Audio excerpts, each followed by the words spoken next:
467장입니다.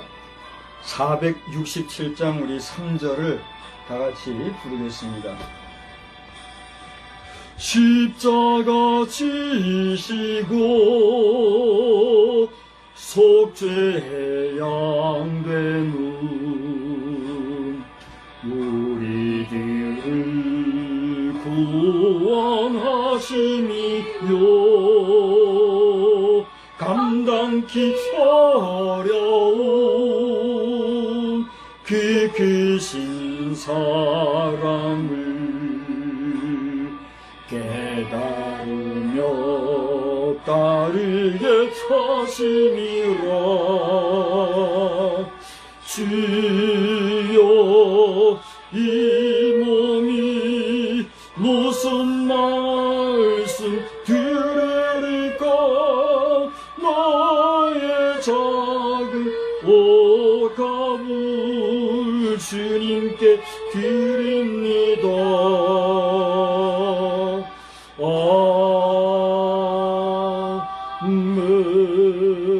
아멘. 하나님은 여러분을 사랑하십니다. 하나님은 목사님을 사랑하십니다. 예, 하나님은 우리 모든 성도를 사랑하십니다. 알리는 말씀은 주보를 참고해 주시는데 오늘은 성령 강림절 후 5주차가 되겠습니다. 여러분 각자가 성령 충만한 일에 유의하시기를 바랍니다.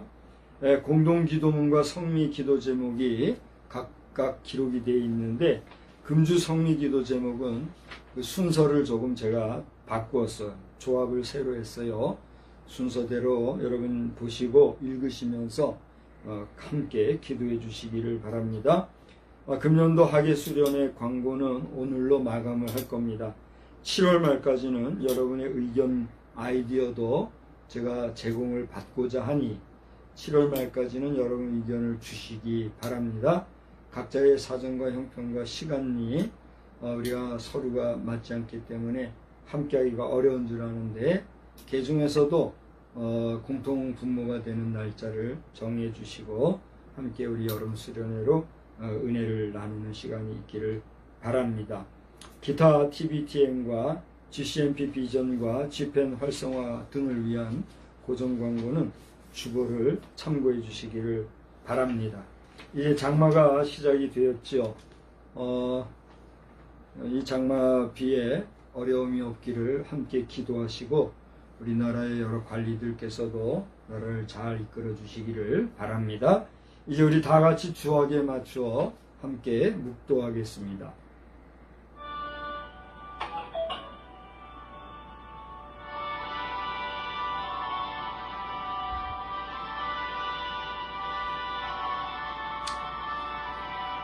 여호와여 주의 말씀대로 주의 인자하심과 주의 구원을 내게 임하게 하소서.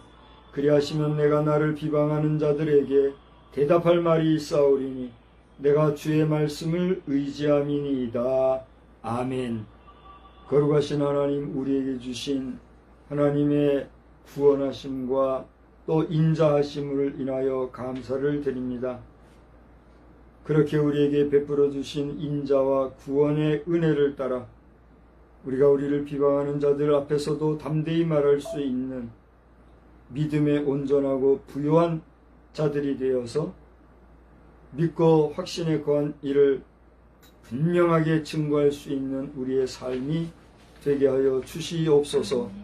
오늘도 주의 이름으로 모여 예배하는 우리 모두에게 시간과 공간을 초월하여 역사하시는 거룩한 성령님이 함께 하시기를 간절히 소원하옵고 원근각처 주의 전에 모여 예배하는 모든 공교회 성도들에게도 동일한 은혜로 함께하여 주옵소서. 예수 그리스도의 이름으로 기원하옵나이다. 아멘. 다같이 자리에서 일어나셔서 찬송가 1장 하나님께 영광 돌리겠습니다.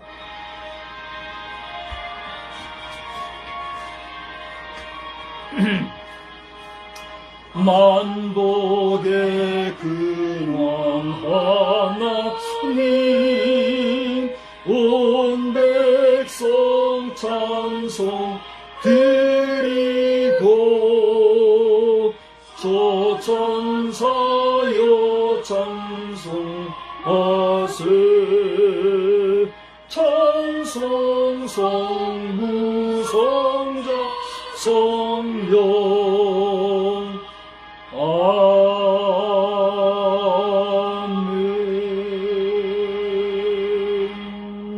성시교독은 25번 시편 47편이 되겠습니다. 25번 시편 47편. 너희 만민들아 손바닥을 치고 즐거운 소리로 하나님께 외칠지어다. 지존하신 여호와는 두려우시고 온 땅의 큰 왕이 되심이로다. 여호와께서 만민을 우리에게 나라들을 우리 발 아래에 복종하게 하시며 우리를 위하여 기업을 택하시나니 곧 사랑하신 야곱의 영화로다. 하나님께서 즐거운 함성 중에 올라가시며 여호와께서 나팔 소리 중에 올라가시도다. 찬양하라 하나님을 찬송하라 찬송하라 우리 왕을 찬송하라. 하나님은 온 땅의 왕이심이라 지혜의 시로 찬송할지어다. 하나님이 뭇 백성을 다스리시며 하나님이 그의 거룩한 보좌에 앉으셨도다. 문 나라의 고관들이 모임이여 아브라함의 하나님의 백성이 되도다. 세상의 모든 방패는 하나님의 것이며 그는 높임을 받으시리로다. 아멘. 전능하사 천지를 만드신 하나님 아버지를 내가 믿사오며 그 외아들 우리 주 예수 그리스도를 믿사오니 이는 성령으로 잉태하사 동정녀 마리아에게 나시고 본디오 빌라도에게 고난을 받으사 십자가에 못 박혀 죽으시고 장사한 지 사흘 만에 죽은 자 가운데서 다시 살아나시며 하늘에 오르사 전능하신 하나님 우편에 앉아 계시다가 저리로서 산 자와 죽은 자를 심판하러 오시리라. 성령을 믿사오며 거룩한 공회와 성도가 서로 교통하는 것과 죄를 사하여 주시는 것과 몸이 다시 사는 것과 영원히 사는 것을 믿사옵나이다. 아멘. 자리에 앉으시어서 우리 찬송가 340장 후에 이미경 사모님 기도해 주시기 바랍니다.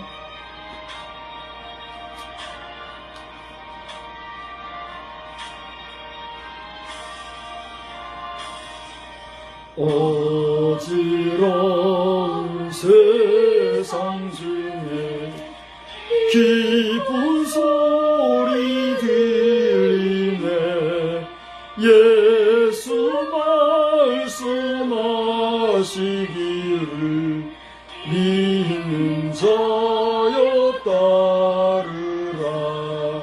세상 헛된 신과 영원 모든 내어버렸네.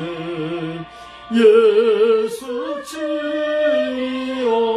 주이신 말씀 날도 귀히 여겨라.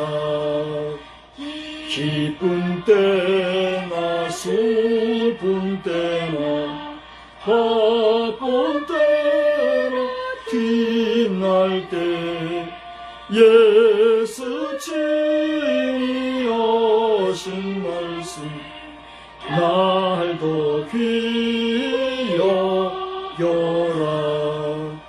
주님 크신 은혜로서 부름 듣게 하시고 복종하는 마음을 주사 따라가게 하소서.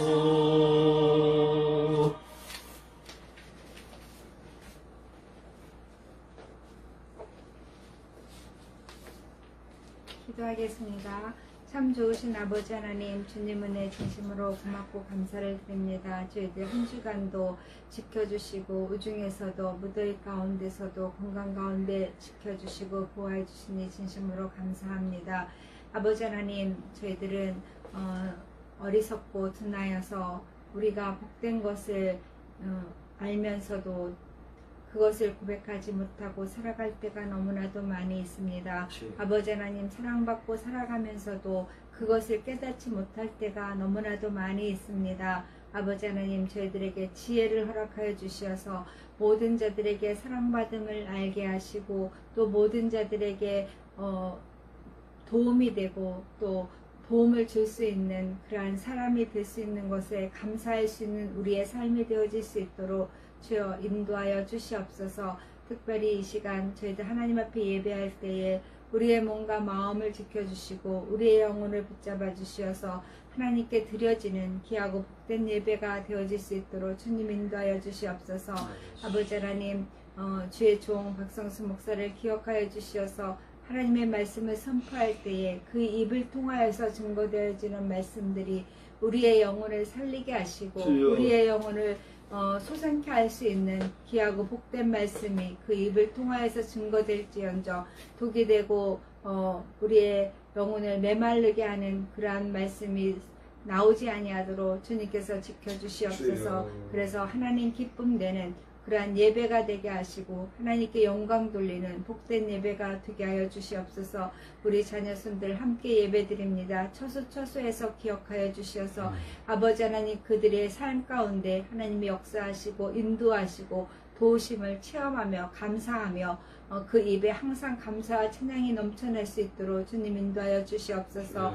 무엇보다도 아버지 하나님, 함께 예배하는 많은 성도들을 기억하여 주시어서 처소처소에서 하나님 앞에 예배할 때에 주님을 만나는 역사가 나타나게 하시고 하나님의 도우심 가운데 거하여서 감사와 찬양이 넘치는 귀하고 복된 시간만 되게 하여 주시옵소서. 이 나라를 기억하여 주시어서 아버지 하나님, 정말 참된 자들이 참으로 많아질 수 있게 주님 도와주시옵소서. 악한 자들은 물러가게 하시고 그들의 생각은 둔하게 하시고 아버지 하나님, 지혜로운 자들, 총명한 자들, 이 나라를 사랑하는 자들만이 넘쳐날 수 있도록 주여 축복하여 주시옵소서.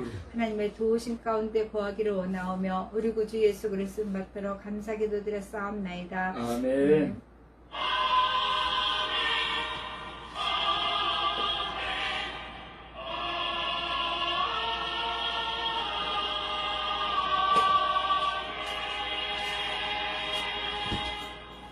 우리 말씀은 골로새서 2장 6절로 10절까지를 보시겠습니다.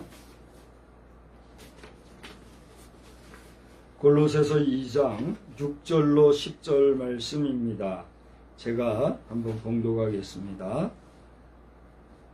그러므로 너희가 그리스도 예수를 주로 받았으니 그 안에서 행하되 그 안에 뿌리를 박으며 세움을 받아 교훈을 받은 대로 믿음에 굳게 서서 감사함을 넘치게 하라. 누가 철학과 헛된 속임수로 너희를 사로잡을까 주의하라. 이것은 사람의 전통과 세상의 초등학문을 따름이요 그리스도를 따름이 아니니라. 그 안에는 신성의 모든 충만이 육체로 거하시고 너희도 그 안에서 충만하여졌으니 그는 모든 통치자와 권세의 머리시라. 아멘. 우리 찬송가는요 2장을 부르시면서 봉헌의 시간을 갖겠습니다.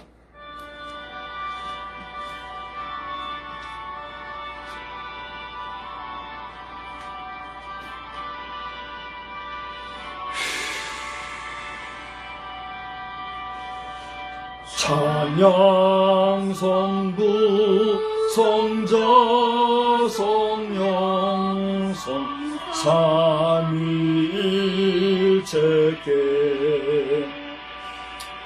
영원 무궁하기까지 영광 돌리세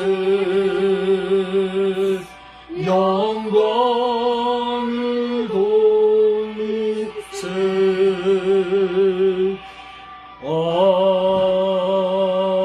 아멘. 거룩하신 하나님, 이 시간에는 예배의 순서를 따라 주님 앞에 예물을 봉헌하였습니다.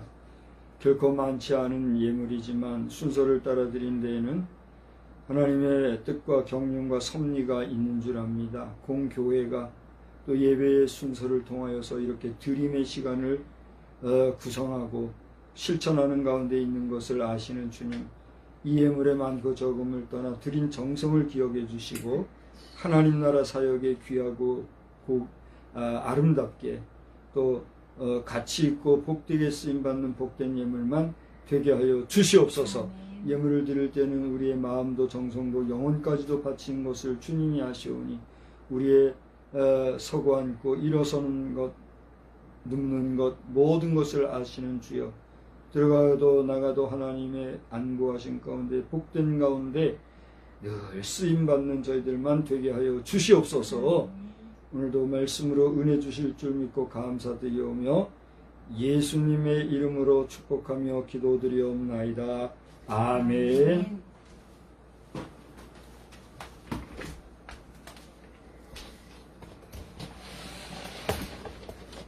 하나님의 놀라우신 은혜가 오늘도 때를 따라 우리의 일상 가운데 늘 함께 하시는 줄 믿으시기 바랍니다. 그리스도 철학에 민감하라 하는 제목으로 오늘 말씀을 전하고자 합니다. 저를 따라서 오늘 제목을 한번 반복해서 외워보실까요? 그리스도 철학에 민감하라. 그리스도 철학에 민감하라. 그렇습니다. 저는 여러분 앞에 신학과 철학이라고 하는 학문으로서의 용어를 소개하거나 또 그 용어에 따라 각자의 학문성을 이야기하고자 하는 것이 아닙니다. 이미 고등학교 수준의 철학을 공부한 우리 학생들이라면 철학을 신학의 시녀로 아는 그런 표현, 또 신학을 모든 학문의 여왕으로 아는, 표현하는 그런 표현을 여러분 익히 아실 줄로 압니다. 그것이 우리 세대가 고등학교 시절에 공부했던 내용이에요. 그래요, 안 그래요? 네. 요즘에 우리 고등학생들이 그런 내용을 듣지 못하고 알지도 못한다? 정말 미안하지만 문명과학은 발달하고 물질은 그만큼 풍요로워졌는지 모르지만 우리 정신세계나 철학이니 신학이니와 같은 정말 인문학의 고봉이라고 할 수 있는 이런 분야에 있어서는 여러분은 뒤져도 한참 뒤진다, 그렇게 말하여도 틀림이 없을 줄 압니다. 무슨 꼰대 같은 소리 한다 이런 표현을 하는 친구들은 나쁜 사람들이에요. 그런 소리 하는 거 아니에요. 그것은 자신의 인격과 자신의 지식과 자신의 그 윤리 수준이 그거밖에 안 되는 자기 표현밖에 안 돼요. 그러므로 정말 호연지기니 또 뭐라 그래요? 또 뭐 별별 말이 다 있잖아요. 청춘의 시대를 갖다가 얼마나 그 아름답게 표현합니까? 그죠? 그런 청춘의 시대, 젊음의 날, 또 우리 청소년을 포함한 우리 청년 시대를 가치와 의미와 보람과 또 역사와 전통과 정통이라고 하는 이런 정말 그 어떤 물질적 가치로도 표현할 수 없고 또 바꿀 수도 없는 그런 값진 것들에 대한 관심과 거기에 대한 투자도 여러분들이 많이 하셔야 될 줄로 압니다. 저는 의미심장한 그림을 하나 봤어요. 저장해 놓을까 하다가 그냥 지나쳤는데 많은 사람들이 모바일을 보면서 그 모바일에서 튀어나오는 불빛에 자기 얼굴을 쪼이면서 환해진 그런 상황에서 에스컬레이터를 타고 위로 올라가는 그런 그림이에요. 그런데 그 상대적으로 올라가는 에스컬레이터가 있으면 어떤 게 있어요? 내려오는 에스컬레이터가 있잖아요. 근데 이 내려오는 에스컬레이터에는 한 사람만이 책을 펼치고 책을 보면서 내려오는 거예요. 어떤 느낌을 받을 수 있어요? 많은 사람이 물질의 문명의 이기를 따라서 정말 스피드한 검색만 하면 다 나오는 그런 지식 세계를 누리면서 또 그것에 심취되어서 높은 곳을 향해서 올라갈 때에 책강권을 깊이 묵상하면서 내려오는 그 모습을 보면서 여러분 어떤 생각이 드냐 말이죠. 어떤 사람은 그렇게 생각할 겁니다. 그렇지, 이 첨단 과학물질 문명 시대는 이렇게 뭐 올라가야지, 이렇게 뭐 수많은 정보, 감당할 수 없는 수많은 양의 데이터를 가지고 올라가야지. 안 그러면 이제 체감관 저거 달랑가지고 저러니까 내려가는 거지. 이렇게 얘기할 사람이 있을 거예요. 근데 또 한편으로는 그렇게 문명의 발달과 지식의 첨단과 다량의 데이터를 가지고 올라 높은 곳으로 올라 끝도 없이 교만인 줄도 모르고 올라가는 그런 수많은 사람들과 단 한 사람일지라도 체감권에서 진리 가운데서 깊은 깨달음을 얻으면서 겸손히 내려오는 자의 모습, 그렇게 또 대비할 수도 있지 않나, 이런 생각을 하면서 한 장의 그림을 제가 보았던 생각이 납니다. 저는 오늘 방금 말씀드린 대로 신학이라는 단어와 철학이라는 단어를 얘기하면서 보통은 그리스도 하면은 신학이라는 단어가 자연스럽게 연결이 되는 게 맞을 거예요. 그렇죠? 그리고 많은 사람들이 그리스도 하면 신학 이렇게 생각을 할 거예요. 그러나 저는 의도적으로 그리스도 철학에 민감하라, 그런 제목을 삼아 보았습니다. 신학을 논하기 전에 신학을 위해서 존재하는 철학만큼이라도 좀 알아야 신학을 논하지,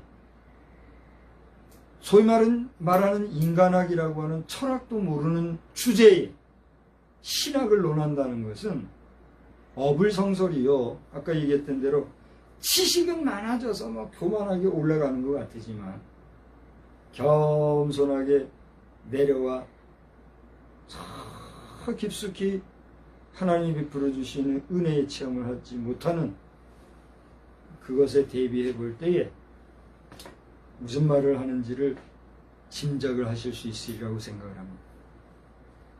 그럼 철학이 뭔가? 철학에 대해서는 많은 정의를 내릴 수 있고 설명할 수 있고 단어적으로도 이미 여러분은 아는 내용이기 때문에 뭐 많은 얘기를 하지 않으려고 그래요.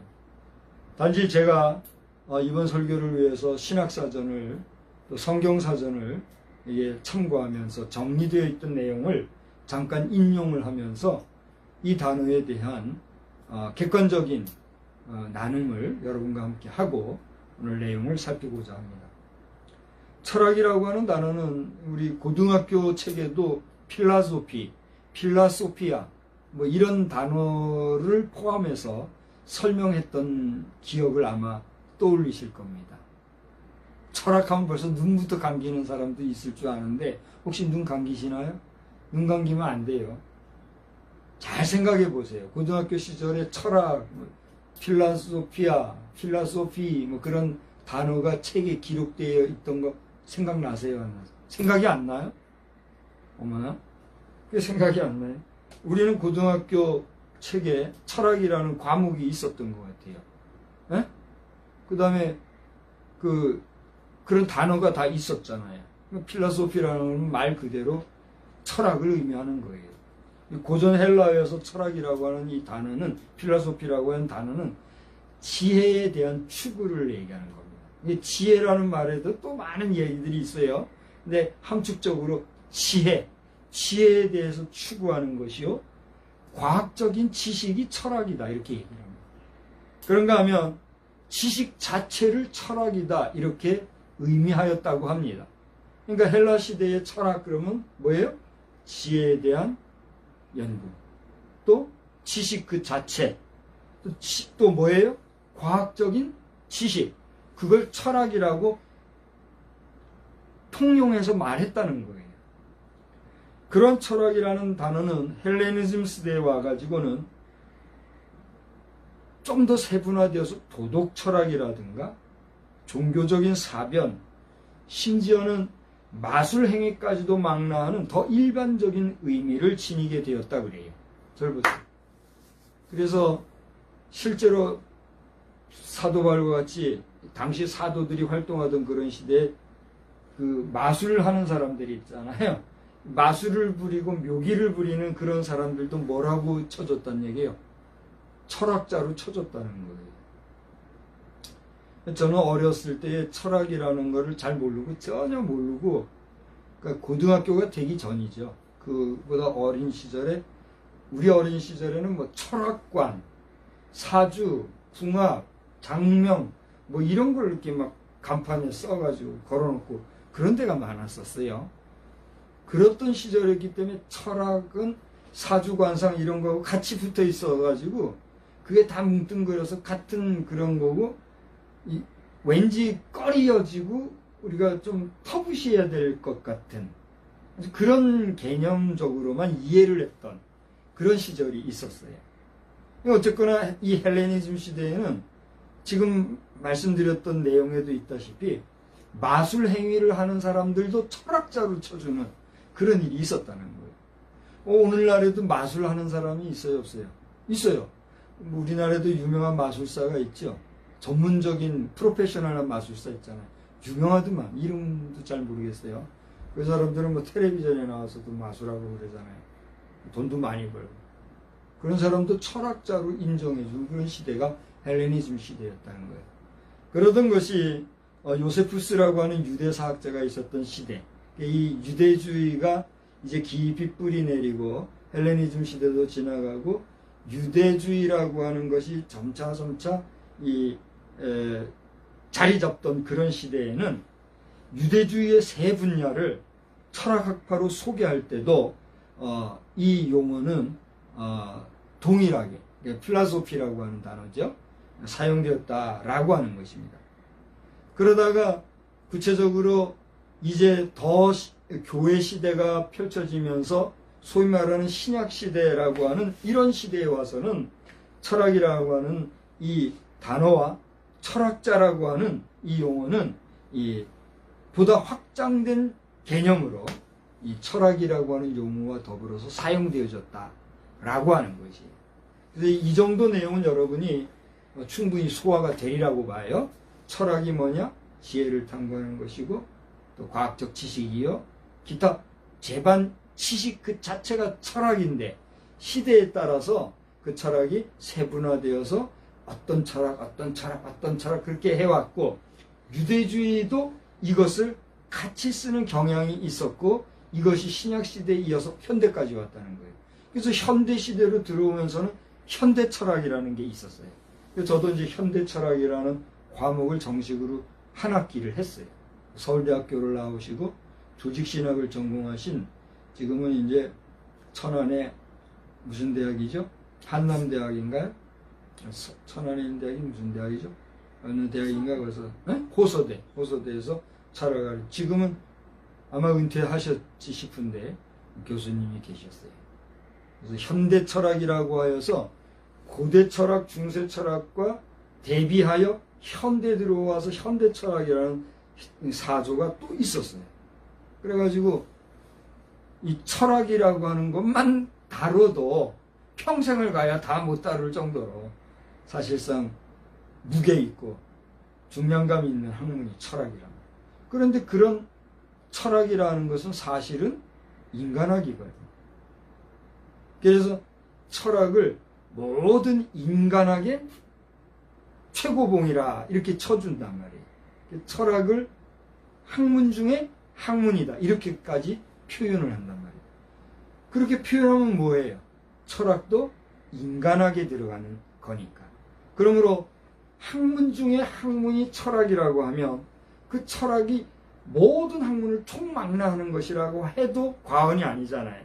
근데 그 철학을 포함한 재반, 일반학 모든 것은 무엇에 대한 학문이에요? 인간에 대한 학문인 거예요. 그래서 이걸 뭐라고 그래요? 인간학이라고 그래요.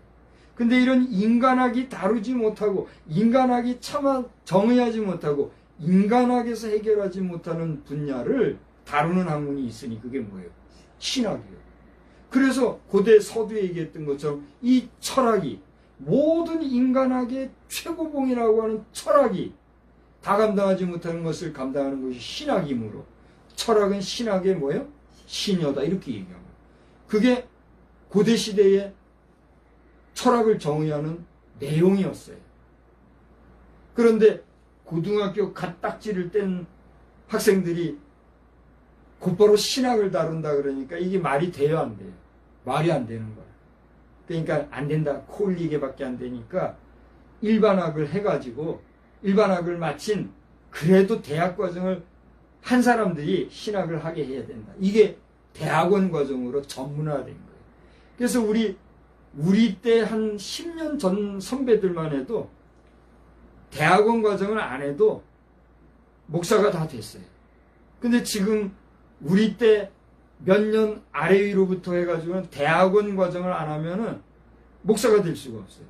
그래서 지식 수준은 높아졌는데 그만큼 하나님과의 깊은 관계나 영성이나 영역이나 참된 신앙은 어느 정도인가 물어볼 때 판단은 하나님이 하시는 거니까 우리가 함부로 말할 수 없지만 여러분이 느끼실 때는 어떠신지 한번 물어보고 싶어요. 학문을 많이 하고 깊이 해서 목회의 역량이 강해지는가? 아니면 학문은 좁을지라도 정말 하나님에 대한 변하지 않냐고 순수한 말 그대로 요즘 증경총회장님 가운데 한 분이 성결이라는 브랜드를 다시 회복해야 됩니다. 이런 분이 계세요. 그런 것처럼 성결을 알고 제대로 된 신학 사상을 아는 그런 중량감 있는 신학을 가지고 하나님에 대해서 알리는 그것이 무게가 있는지 목사된 자신이나 그것을 바라보는 성도들이나 모두가 한번 판단해 볼 일이다 하는 것입니다. 자, 여기까지는 뭐 그냥 우리가 철학이란 얘기 이것을 좀 오늘 말씀에 도입하기 위해서 여러분과 함께 에피타이저라 그러나요? 먼저 먹는 것 에피타이저와 같이 여러분과 함께 나눴다고 하면 오늘 등장하는 이 골로새서는 제가 여러분 앞에 몇 번 말씀을 드렸지만 머리가 되신 그리스도에 대해서 일목요연하게 증거해주고 있는 말씀이다 하는 것을 여러분이 전제하고 본문을 읽으시면 도움이 되실 거예요. 에베소서 말씀은요, 그리스도 안에서, 예수 안에서라고 하는 엔크리스토스 사상이 에베소서의 핵심이라고 하면, 이 골로새서는 예수가 머리가 되신다. 우리 성도의 머리가 되신 분은 누구다? 예수 그리스도다. 이게 핵심 내용이다 이거예요. 그러니까 그런 의식을 가지고 오늘 이 성경을 보시게 되면 골로새서가 다루고 있는 교리적인 얘기나 또 실천적인 얘기나 모두가 결국은 누구를 나타내기 위한 내용이라는 얘기죠? 그렇습니다. 완전하신 예수 그리스도, 탁월하신 예수 그리스도를 설명하기 위해서 구성되어 있는 내용이다. 이걸 알 수가 있다는 얘기예요. 그런 면에서 오늘 우리가 함께 읽은 고린도전서 2장을 보면 우리 몇 절서부터 읽었죠? 6절서 10절을 읽었잖아요. 사실은 앞뒤를 다 읽어야 되는데 제가 오늘 모든 전체 규모상 6절로 10절로만 읽은 거예요. 그러므로라는 단어로부터 시작해서 오늘 본문을 삼았단 말이에요. 그러면 그러므로라는 말은 뭐예요? 앞에 어떤 내용이 있다는 거잖아요. 앞에 있는 내용이 2장 1절서부터 5절까지 내용이에요. 이런 내용이 있다. 그러므로 너희가 그리스도 예수를 주로 받았으니. 절 보세요. 예수님을 우리가 뭐로 고백합니까? 주로 고백해요. 여기서 주라는 건 뭘 얘기해요? 그렇습니다. 퀴리오스라고 해서 우리 주인이시다 이거. 나의 뭐요? 모든 것이 되신다 이거예요. 나의 생명까지도 주관하시는 분이십니다. 그분이 누구십니다? 예수 그리스도입니다. 라고 하는 고백을 하는 사람들이 우리다 이거예요. 그럼 앞에는 무슨 말이 쓰여 있길래 그렇게 했느냐? 1절서부터 5절까지의 내용을 읽어보면 거기에는 바로 예수 안에 있는 지혜와 지식을 우리가 온전히 알게 될 때, 하나님의 비밀인 그리스도를 온전히 깨닫게 될 때 이걸 이해할 수 있다 이런 얘기를 했어요. 그러니까 너희가 하나님의 비밀 예수 그리스도의 그리스도됨을 온전히 알고 온전한 믿음을 가지고 있을 때 너희들이야말로 그리스도의 뭐란 말이에요? 참 백성이다. 이걸 얘기한 거예요. 그러므로 너희가 그리스도 예수를 주로 받았으니 어떻게 했으니 내가 예수 그리스도를 제대로 알고 믿고 깨닫고 그걸 고백해서 예수를 주로 받아들였으니 그 다음 뭐예요? 그 안에서 행하되 뭐 안에서? 예수 그리스도 안에서 행하되 누구 안에서? 그 예수 안에서 뿌리를 박으며 세움을 받아 교훈을 받은 대로 믿음에 굳게 서서 감사함을 넘치게 하라. 할렐루야. 제가 아직 제 손으로 처음부터 끝까지 집을 안 져봤어요. 뭐 보조해가지고 집을 짓는 거는 몇 번을 해봤죠. 남의 집도 져보고 우리 집에 창고도 져보고 뭐 교회도 하나 둘 세 군데 교회 건축하는 일만 세 군데를 직접 디모도를 포함해가지고 해봤어요. 그러면 내가 뭘 날 내세우려고 하는 게 아니라 난 못해봤다 이걸 얘기하는 거예요. 앞으로 할 기회가 주어지면 이제 제대로 하면 하려고. 이렇게 생긴 거 교회. 사랑하는 성도 여러분, 박성수 목사 그지 같은 이 사람 불쌍히 여겨서 헌금 많이 해줘가지고 교회 딱 지을 수 있게 해준다 그러고 나는 이렇게 생긴 교회를 지으려고 하는 거예요. 내 얘기했잖아요. 그림을 그리고 있다고. 교회 모습을 이렇게 하려다니까? 우스워 보여요? 우리 건축 예술가들이나 건축가들 가운데 정말 박성수와 함께, 박성수 목사와 함께 아름다운 성전을 멋지게 저두고 싶은 분 계시면 한번 얘기 좀 나눠보자고요. 건물을 이렇게 짓는단 말이에요. 그 부수적인 것도 다 생각해 놨어요. 지하로 몇 층, 지상 몇 층까지 다. 에? 앞으로는 드론 시대, 프라이카가 열리는 시대인데 그거 오르나리는 착륙장도 하나 해야 된단 말이에요. 그래요? 안 그래요? 효양교에서는 내가 그 의중을 비췄더니 지휘부담을 가지고 그만하세요 그래가지고 그만뒀죠. 안 되는 데는 못하는 거지 어떻게 하겠어요. 될 만한 사람들은 박성수 목사를 넣어서 내 꿈을 이루는 게 아니라 그잖아요. 정광훈 목사님은 쳐다보지도 못할 정도로 어마어마한 꿈을 가지고 있잖아요. 나는 거기에 비하면 세 발의 피도 안 되는 거예요. 몇 평 되도 안 하는 거. 근데 할 수 있단 말이에요. 그러나 이거 내가 해요? 내가 하는 게 아니에요. 누가 하게 해주셔야 돼요. 하나님이 하게 해주셔야 하니까 이거 하는 거니까 나는 그림만 그리는 거예요. 내가 가서 1000년을 살 거예요. 10,000년을 살 거예요. 그렇잖아요? 예배당이 이렇게 생겼다. 이거 어때요? 멋있는 그림 나올 것 같지 않습니까? 자, 다른 얘기고 중요한 건 뭐냐 하면 오늘 여기 6절 7절에서 그렇게 소개한 부분에서 제가 왜 여기까지 얘기했느냐 하면 잘 보세요. 제가 직접 완성하는 온전한 건축주로서의 성전 건축이나 제 개인 집을 지어보지는 못했지만 옆에서 돕는 자로서 디모도로 이렇게 하면서 보니까 디모데를 디모도라 그러더만요. 디모데 역할을 제가 하면서 보니까 기본 건축을 할 때에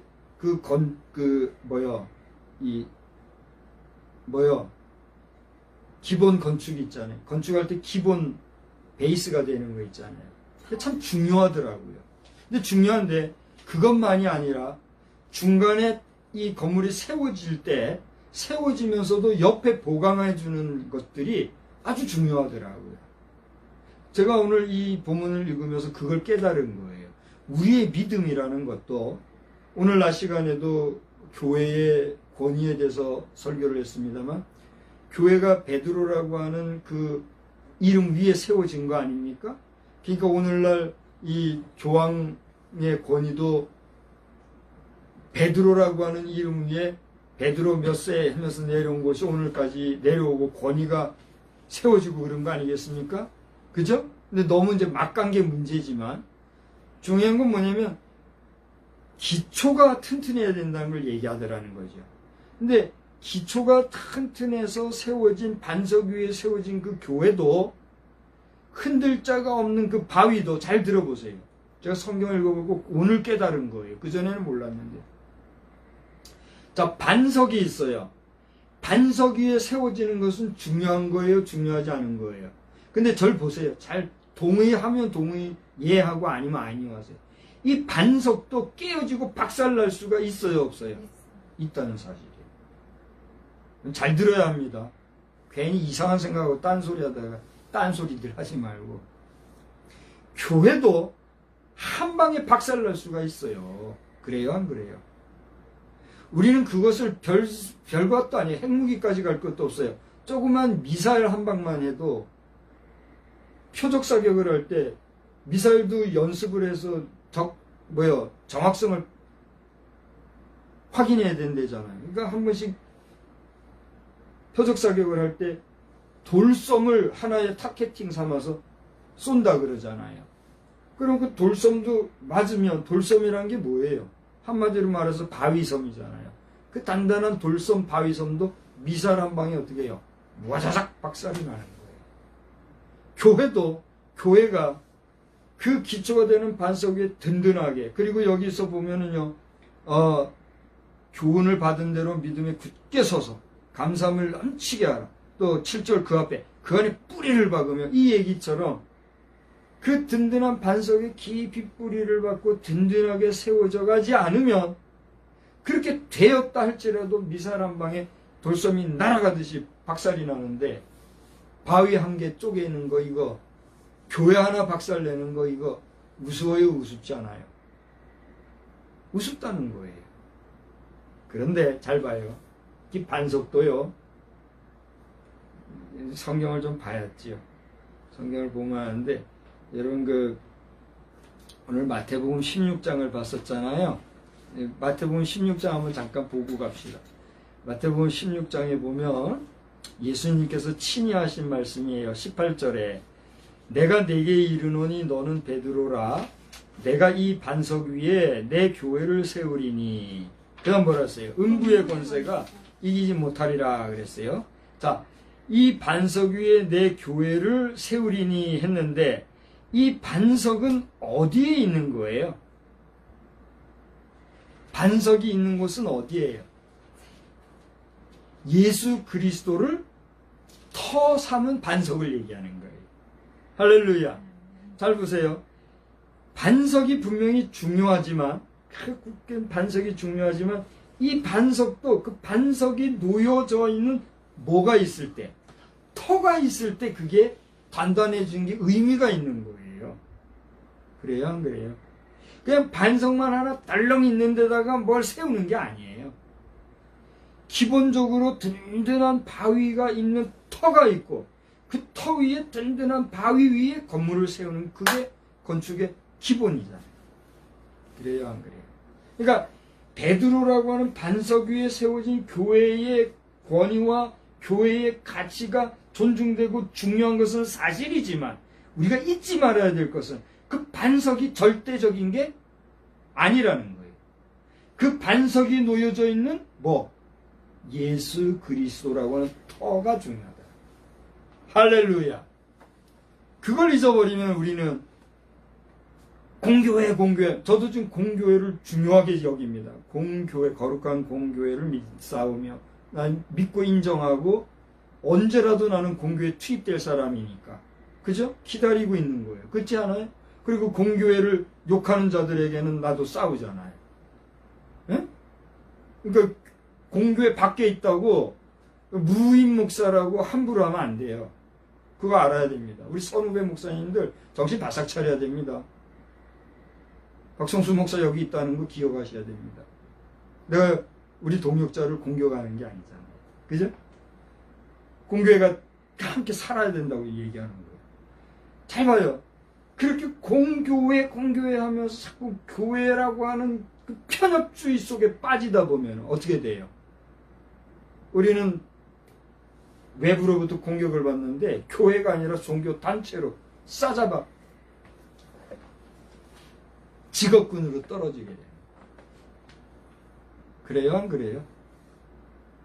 2024년 6월 현재 오늘 한국 교회가 지금 그런 상황에 있단 말이에요. 모든 교회가 다 그렇게 된 건 아니지만 대부분의 교회가 지금 그렇게 가고 있고 떨어졌잖아요. 그러면서 미국 교회도 그렇고 유럽 교회도 그렇고 다 지금 목회자들이 세금 내고 있는데, 이러면서 목회자들 세금 내는 게 잘하는 건 줄 알고 그게 당당한 건 줄 알고, 교회법과 하나님의 말씀에 이가가지 못하고.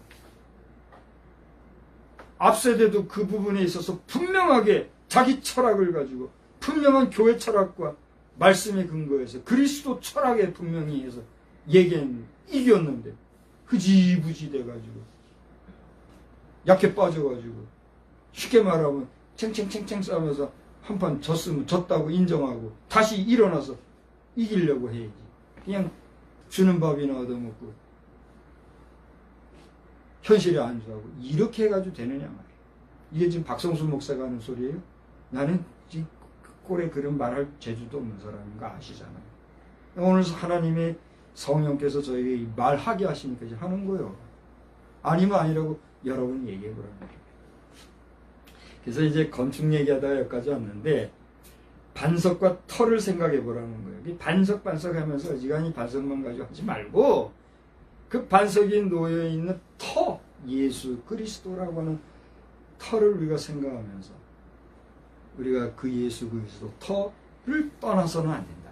할렐루야. 여기에 대해서 할 얘기가 또 너무 많은데 이것은 사변적이기 때문에 제가 사변적인 설교로 빠지면 안 되니까 여기까지 하려고 그래요.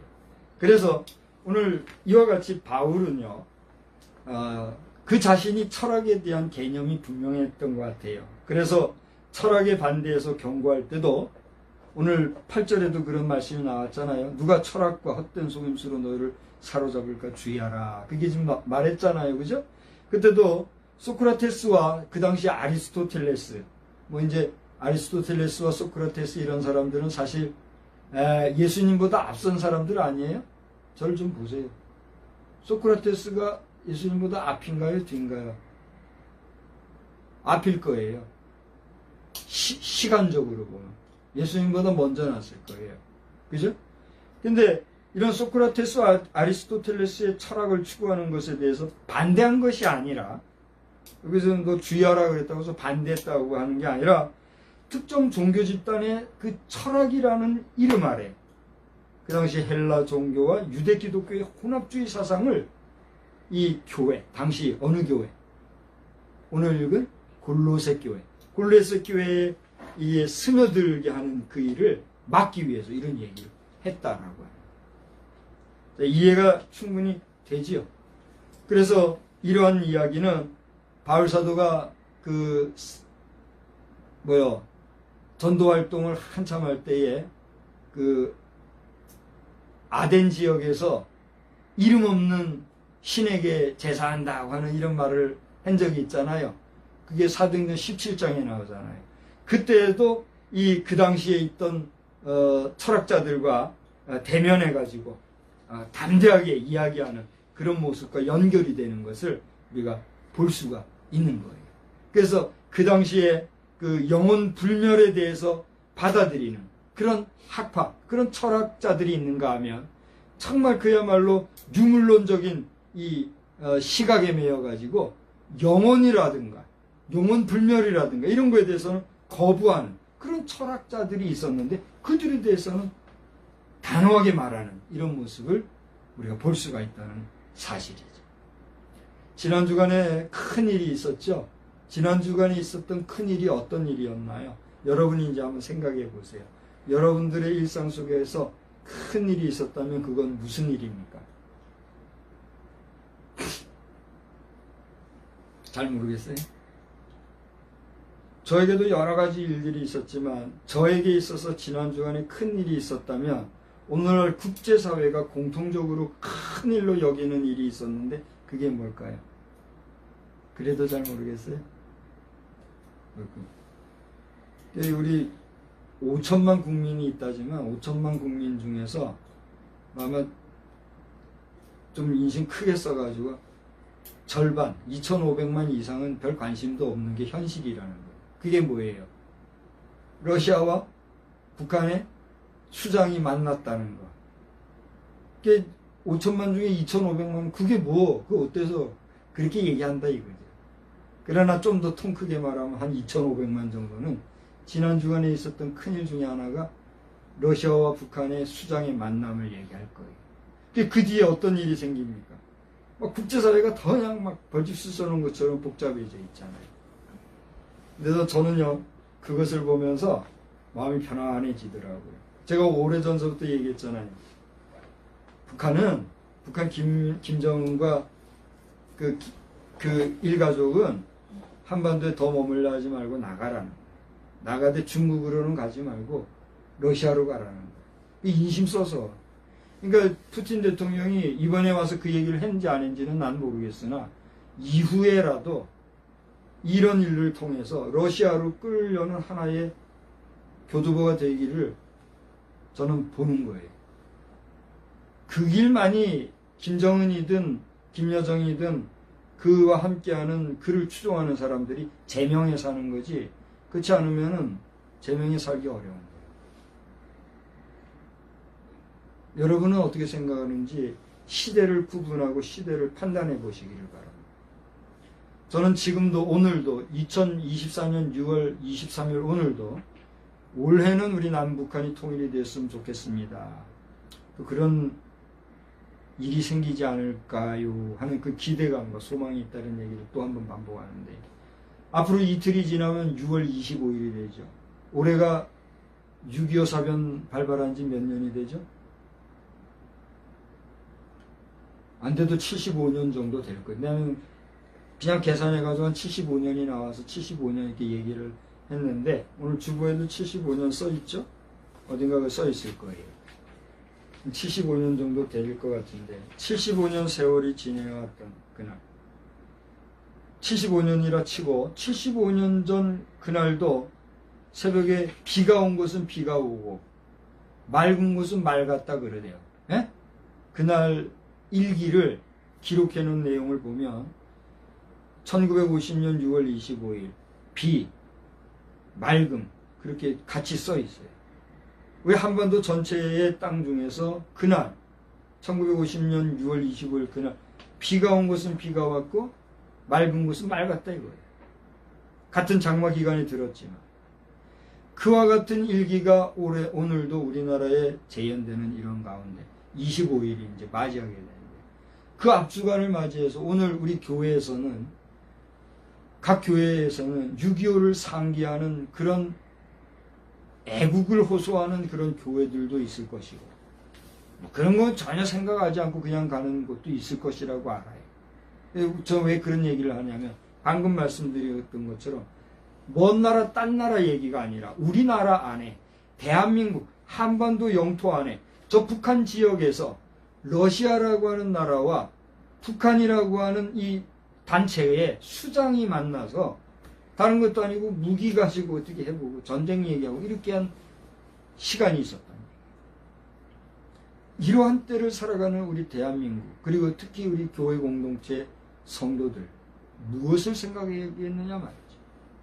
제가 오늘 제목을 철학 우는 얘기를 했습니다만, 철학을 논하려고 하는 게 아니다 그런 얘기 있잖아요. 아까 철학이라고 하는 것은 지혜에 대한 추구요, 과학적 지식 혹은 그러한 지식 자체를 의미한다 이런 얘기를 했잖아요. 그렇다고 하면 오늘날 우리가 살아가는 삶 자체에 되어지는 모든 일들을 사유하고 생각하고 사고하고, 전 세 단어를 썼습니다. 저를 보세요. 사유와 생각과 사고는 다 각각 다른, 그러나 같으면서 다르고 다르면서도 같은 언어예요. 그러니까 우리가 살아가는 삶의 양식, 삶의 환경, 삶의 현실 속에서의 우리가 사고의식, 사유하는 그 생각 체계가 없이는 뭐가 되는 거예요? 그저 잘 먹고 잘 마시고 좋은 물질, 풍요로운 삶을 산, 거기만 관심 가지게 되는 무엇과 같은, 그야말로 짐승과 같은 삶을 살 수밖에 없다는 거예요. 목사님 아직도 배가 들고프어서 그런 소리 하지. 딴소리들 하지 말고.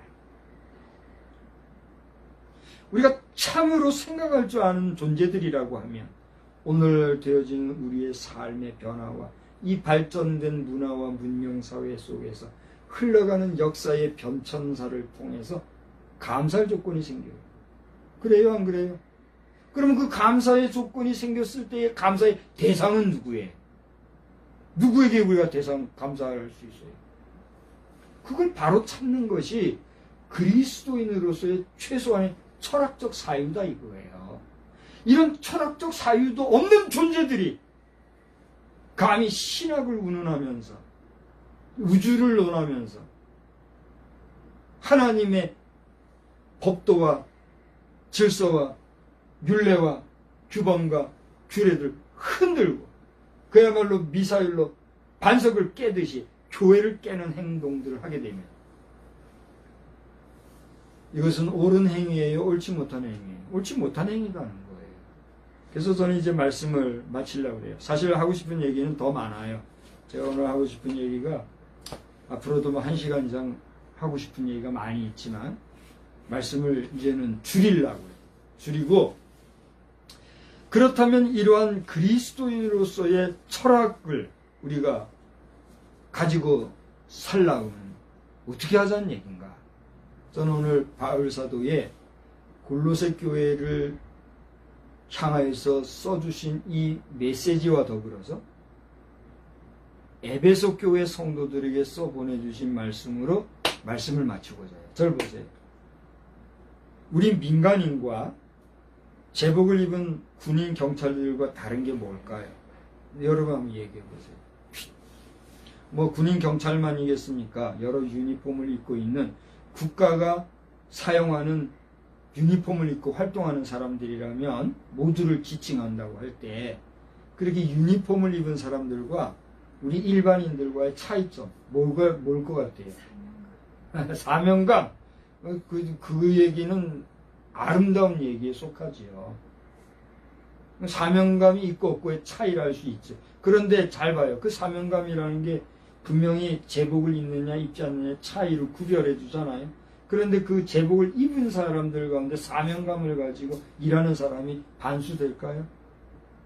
제가 볼 때는 네거티브한 의식을 가지고 얘기하는 게 아니라 반수 안 된다고 보는 거예요. 그래요 안 그래요? 어떻게 생각하세요? 오늘 제복을 입으신 분들 가운데 여러분이 사명감을 가지고 현장에 계십니까? 아니면 마지못해 고등 직업을 가지고 거기에 있습니까? 우리 목회자들 생각해 보자고요. 목회자들은 제복은 입지 않았으나 제복을 입은 것과 같이 늘 옷을 단정하게 하고 이제 그 제복 삼아 화이트 칼라도 하고 폼 잡는 목회자들도 있잖아요. 그런 사람들 사명으로 시작했으나 온전한 사명으로 지금 일하는 사람들이 얼마나 될까요? 반수가 넘는다면 목사들이 종교인이 되어서 종교인 과사는 여기에 가만히 있으면 그게 뭐요? 우리 목회자들 깨어 경성해야 될 것이고 제가 오늘 어딘가도 썼지만 교회 정치 지도자들이나 사회 정치 지도자들이나 교회에 대해서 더 잘못된 철학관을 가지고 잘못된 가치관과 정치관을 가지고 계산하지 말아요. 하나님의 진노하심이 있기 전에 빨리 시정하라는 거예요. 미국이 어떻고 뭐 유럽 교회가 어떻고 딴소리들 하지 말란 말이에요. 미국이 잘못되고 유럽이 잘못된다고 한국이 잘못되면 돼요? 아니잖아요. 어떠 되고 기본 그리스도인으로서 철학도 안 된 사람들이 신학이라고 하는 것을 다루면서 목사라는 이름으로 종교인 행세하니까 종교인으로 싸잡혀가지고 그 꼴 난 거 아니에요.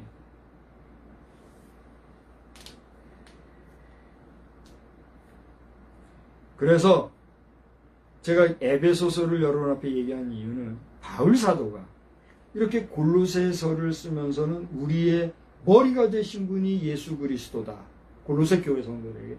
그처럼 에베소 교회 성도들에게는 그 예수 그리스도 안에 있어야 된다. 이렇게 얘기한 두 테마를 가지고 이제 결론을 맺으려고 하는 거예요. 그럼 우리는 어떻게 하자는 얘기인가? 우리는 어떤 그리스도인으로서의 철학과 또 조금 더 넓게 보아서 그리스도인으로서의 신학적 정체성을 가져야 되겠는가? 여러 말씀이 있겠지만 에베소서 6장 10절로 그 다음에 20절에 바울 사도가 얘기해주고 있는 말씀을 읽고 이제 마치려고 그러는 거예요. 그럼 이제 어떻게 해야 되겠어요? 에베소서 6장 10절로 20절을 찾아서 저와 함께 한 절씩 교독하시겠습니다. 에베소서 6장, 여러분 다 아는 말씀이에요. 근데 오늘 다시 한번 읽을 때에 여러분 가슴이 뜨거워지고 다시 한번 새로운 도전과 정체성이 확립되는 시간이 되시기를 바랍니다. 에베소서 6장 10절 다 같이 읽어요. 끝으로 너희가 주 안에서와 그 힘의 능력으로 강건하여지고 마귀의 관계를 능히 대적하기 위하여 하나님의 전신갑주를 입으라. 우리의 씨름은 혈과 육을 상대하는 것이 아니요 통치자들과 권세들과 이 어둠의 세상의 주관자들과 하늘에 있는 악의 영들을 상대함이라. 그러므로 하나님의 전신갑주를 취하라. 이는 악한 날에 너희가 능히 대적하고 모든 일을 행한 위에 서기 위함이라. 그런즉 서서 진리로 너희 허리띠를 띠고 의의 호심경을 붙이고 평안의 복음이 준비한 것으로 신을 신고 모든 것 위에 믿음의 방패를 가지고 이로써 능히 악한 자의 모든 불화살을 소멸하고 구원의 투구와 성령의 검 곧 하나님의 말씀을 가지라. 다 같이요.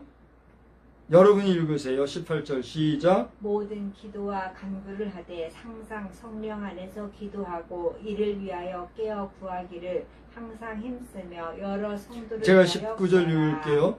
또 나를 위하여 구할 것은 내게 말씀을 주사 나로 입을 열어 복음의 비밀을 담대히 알리게 하옵소서 할 것이니. 다 같이요. 이 일을 위하여 내가 쇠사슬에 매인 사신이 된 것은 나로 이 일에 당연히 할 말을 담대히 하게 하려 하심이라. 아멘. 여러분이 저를 위해서 기도하고 제가 여러분을 위해서 기도하며 우리가 그리스도인으로서의 철학, 그리스도인으로서의 분명한 신학적 정체성을 가지고 나가야 할 당위를 다시 한번 발견합니다. 한 주간 승리하시기를 주님의 이름으로 축원합니다. 기도하겠습니다. 거룩하신 하나님 은혜를 감사합니다. 오늘도 주의 말씀을 따라 함께 말씀을 나누었는데 우리 가운데는 이 말씀을 듣고 깨달는 자도 있을 것이고 들었으나 제대로 이해하지 못하고 어수선해하는 자도 있을 것이요 아예 못 알아듣는 자도 있을 줄 압니다.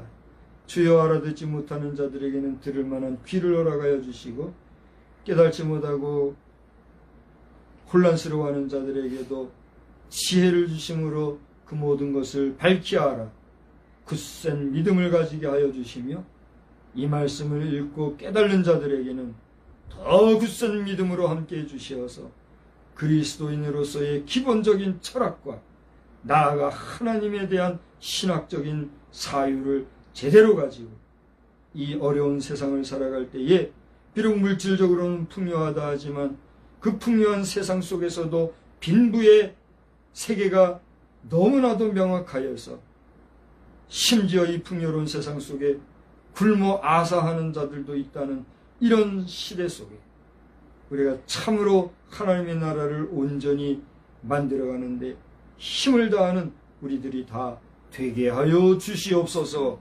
한 주간에도 우리와 함께 하실 주님을 찬양하오며 예수 그리스도의 이름으로 기도드리옵나이다. 아멘. 다 같이 일어나셔서 338장 부르겠습니다. 카메라 봐주시고요. 338장입니다.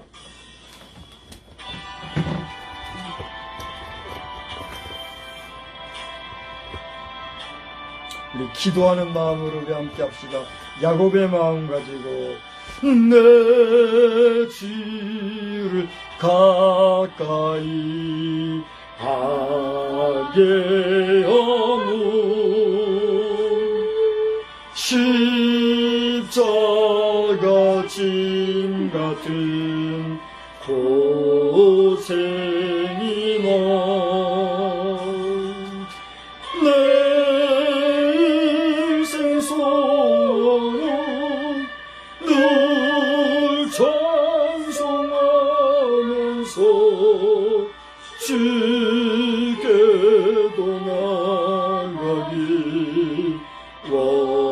원합니다. 내 고생하는 것 옛야곱이 돌베개 베고 잠 갔습니다. 꿈에도 소원이 늘 찬송하면서 주께로 나가기 원합니다.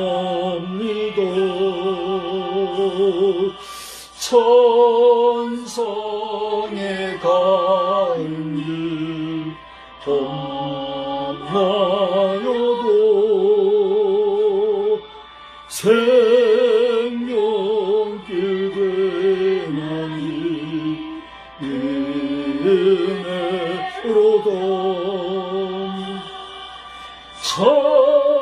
천사를 부르니 물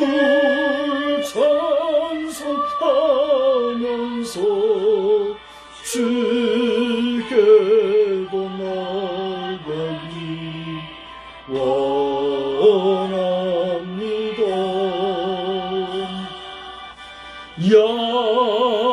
야곱이 잠 깨어 일어난 후 돌단을 쌓인다 본받아서 숨질 때 되도록 늘 찬송하면서 주께로 나가기 원합니다.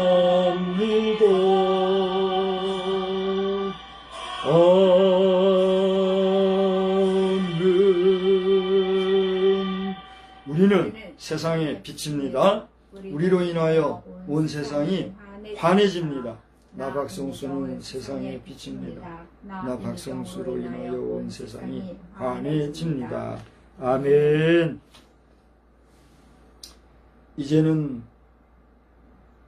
그리스도 철학에 민감하여 그리스도의 신학에 이르기까지 우리가 신학적 정체성을 분명히 하고 나아가기를 또다시 한번 다짐하고 나아가는 우리 모두 위에 성부와 성자와 성령님의 무궁하신 은혜와 은총이 우리 세상 끝날까지 영원히 함께 계실지어다.